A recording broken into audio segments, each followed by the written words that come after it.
The crash itself didn't feel dramatic. It felt administrative. Metal gave way. Glass sang once and went quiet.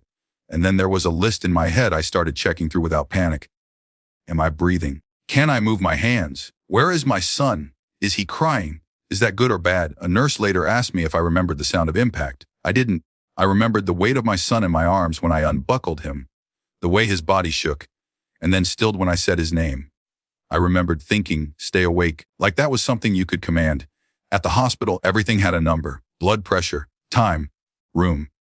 The bracelet on my wrist was too tight. My son's was loose enough to slide. When they finally let us settle him sleeping, me propped awkwardly against pillows, I sent the message, one message. No story, no drama. My son and I are alive. In the hospital. Please pray for us. I stared at it for a second before hitting send. It felt like muscle memory, like reaching for a railing you assume will be there. Then I put the phone down and focused on my son's breathing. In, out. Hours passed. Nurses rotated. Machines beeped. I checked my phone once, then again. No replies. Not even a heart emoji, nothing. I told myself it was timing. Phones on silent. Meetings. Sleep. By morning, the silence had weight. It pressed against the room in a way the machines didn't. I scrolled through the thread again, making sure it had gone through. It had. Delivered.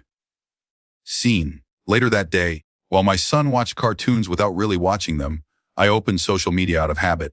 And there it was, my sister's post. A filtered photo of her kitchen table, sunlight angled just right. A caption in soft fonts: family is everything. She had tagged everyone, parents, cousins, aunts, even people we barely spoke to anymore. Comments stacked quickly. Agreement. Hearts. So true. Nothing matters more. I wasn't tagged. Neither was my son. It wasn't rage that hit me. It was something colder, like realization catching up to denial. The post wasn't aimed at me. It didn't need to be.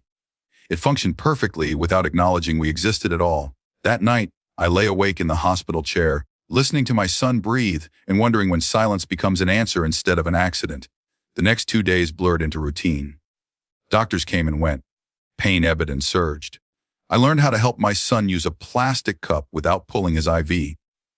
We joked about the terrible food. He fell asleep with his hand wrapped around my finger like he used to when he was smaller. I didn't send another message. I didn't chase the silence. I waited to see what it would do on its own. On the third day, my phone exploded. It buzzed so violently it startled my son awake. Call after call. Missed notifications stacking so fast the screen lagged.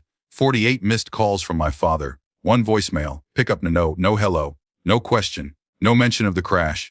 I stared at the phone for a long time before answering. Long enough to feel my pulse settle. Long enough to know I wasn't hoping anymore. Where have you been? My father demanded the second I said hello. Do you have any idea what you've put your sister through? I didn't speak. I waited. She's been getting messages. People asking questions.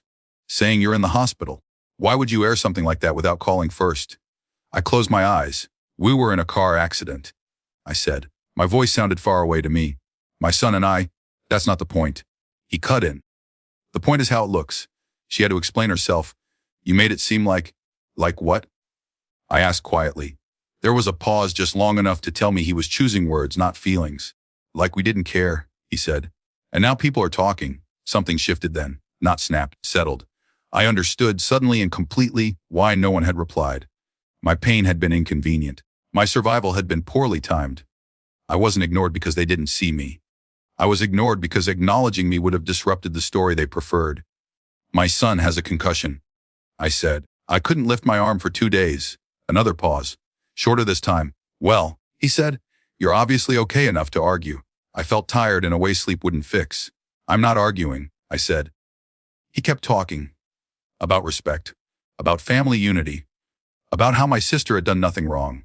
About how I should have waited. About how emotions don't excuse causing embarrassment. I let him finish. When he finally stopped, expecting something, an apology, a justification, a reconciliation, I said, I'm going to hang up now. What? I'm going to hang up, I repeated. And I won't be answering again. You can't just, I can, I said. I am. I ended the call. My hands were steady.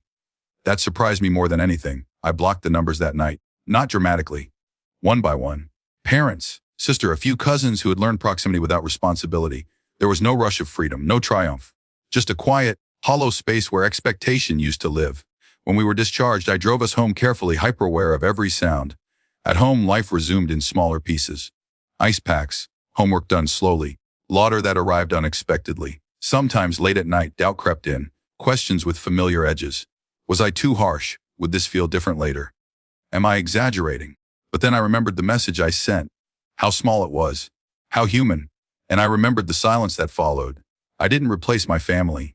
I didn't build a dramatic new circle. I just stopped reaching into a place that had proven it wouldn't reach back. Isolation wasn't a punishment. It was a consequence. One I chose calmly, when the truth finally stopped asking to be ignored. Some days, that choice still aches, but it doesn't confuse me anymore.